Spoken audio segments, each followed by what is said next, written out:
বলকের বাদশাহ ইব্রাহিম বিন আদহাম রহমাতুল্লাহি আলাইহির মহলের বাইরে একদিন হঠাৎ করে শোরগোল লেগে গেল। বিভিন্ন চিৎকার চেঁচামেচির আওয়াজ আসতে লাগলো। বাদশাহ ইব্রাহিম বিন আদহাম কর্তব্যরত সেনা কর্মকর্তাদেরকে জিজ্ঞেস করলেন, বাহির থেকে এত আওয়াজ আসে কেন? কি হয়েছে বাইরে? তখন একজন সেনাবাহিনী বলে উঠল, মহামান্বিত বাদশাহ, মহলের বাইরে একজন পাগল মুসাফির এসেছে। সেই পাগল মুসাফিরটা আপনার সাথে দেখা করতে চায়।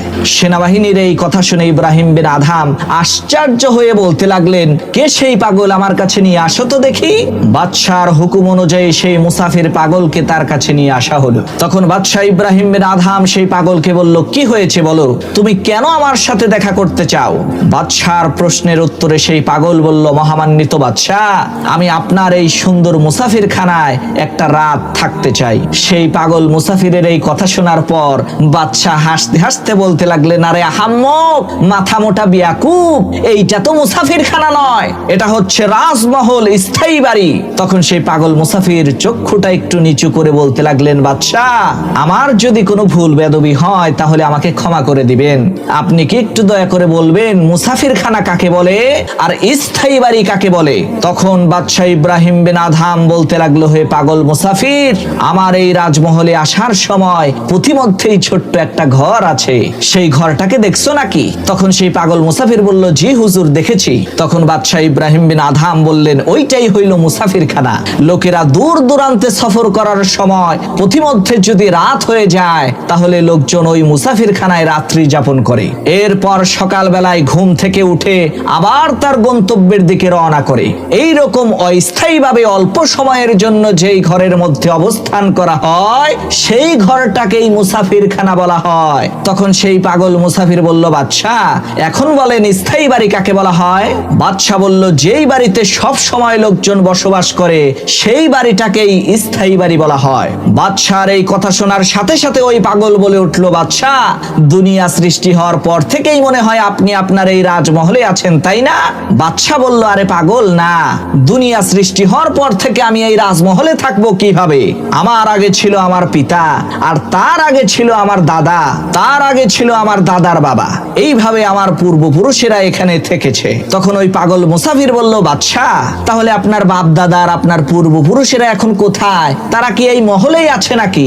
বাদশাহ বলল, ওরে আহাম্মক, তারা এই মহলে থাকবে কি করে? তারা তো ইন্তেকাল করেছে, তারা সবাই এখন অন্ধকার কবরে শায়িত আছে। পাগল বলল, বাদশাহ, তারা কি এই মহলের মধ্যে ফিরে আসবে না? বাদশাহ কয়, আরে বিয়াকুব, মানুষ মরে গেলে কি আর ফিরে আসে নাকি? তারা কখনোই এই মহলের মধ্যে আর ফিরে আসবে না। বাদশার এই কথা শোনার সাথে সাথেই ওই পাগল মুসাফির বলে উঠল, বাদশাহ, আপনার রাজমহলের প্রবেশদ্বারের সামনে যে ছোট্ট একটা মুসাফির খানা আছে, ওই মুসাফির খানা থেকে যদি কেউ চলে যায় পরবর্তীতে সে আবার ওই মুসাফির খানার মধ্যে ফিরে আসতে পারে, কিন্তু আপনার এই স্বর্ণরূপার মণিমুক্তা খচিত আলিশান জাঁকজমকপূর্ণ রাজমহল থেকে যদি কেউ চলে যায় সে তো আর কোনোদিনে ফিরে আসতে পারে না। তাহলে তো মুসাফির খানার চাইতেও বড় মুসাফির খানা আপনার এই রাজমহল। পাগলের এই কথা শোনার পর বাদশাহ ইব্রাহিম বিন আদহামের চক্ষু খুলে গেল। সে বুঝতে পারলো, আহারে, এই মুসাফির পাগল সে তো ঠিকই বলছে, এই দুনিয়া তো ক্ষণস্থায়ী। কত বাদশার কত ক্ষমতাবানরা এই দুনিয়াতে ছিল, কত সুদর্শন যুবক আর রূপসী যুবতীরা এই দুনিয়ার মধ্যে প্রেমের বন্ধনে আবদ্ধ হতো, কত প্রতাপশালী নেতা আর শিক্ষিত লোকেরা এই দুনিয়াতে দাপট দেখাতো, কত অহংকারী আর দুষ্ট লোকেরা মানুষের ধনসম্পদ লুটপাট করত। আজকে হয়তোবা তাদের হাড্ডিও খুঁজে পাওয়া যাবে না, কবর হয়তোবা তাদের হাড্ডিগুলোকেও খেয়ে শেষ করে ফেলেছে। হায় হায়, আমি বলকের বাদশাহ ইব্রাহিম বিন আদহাম, কবর তো আমাকেও ছাড়বে না, আমিও মরে যাব, এই দুনিয়া আমাকেও চিরকালের মতো বিদায় করে দেবে। প্রিয় ভাইয়েরা আমার, সেই থেকে বলকের বাদশাহ ইব্রাহিম বিন আদহাম তার বাদশাহী আর রাজমহল ছেড়ে দিয়ে মহান একত্ববাদী পরাক্রমশালী খোদা আল্লাহ সুবহানাহু ওয়া তাআলার ধ্যানে মগ্ন হয়ে গেলেন। আল্লাহ রাব্বুল আলামিন পবিত্র কোরআনের মধ্যে বলেন, অমাল হায়াতুদ দুনিয়া ইল্লা মাতাউল গুরুর, এই দুনিয়াটা হচ্ছে একটা ধোঁকার সামগ্রী। ধন সম্পদ, টাকা পয়সা, বাড়ি গাড়ি, রূপ যৌবনে পরিপূর্ণ সুন্দরী নারী, এই সব কিছুই হচ্ছে একটা মোহমায়া, একটা মরিচিকা। এগুলো তোমাকে জাহান্নামের দিকে নিয়ে যাবে, আর একবার যদি তুমি জাহান্নামে চলে যাও কোনোদিন আর বের হতে পারবা না।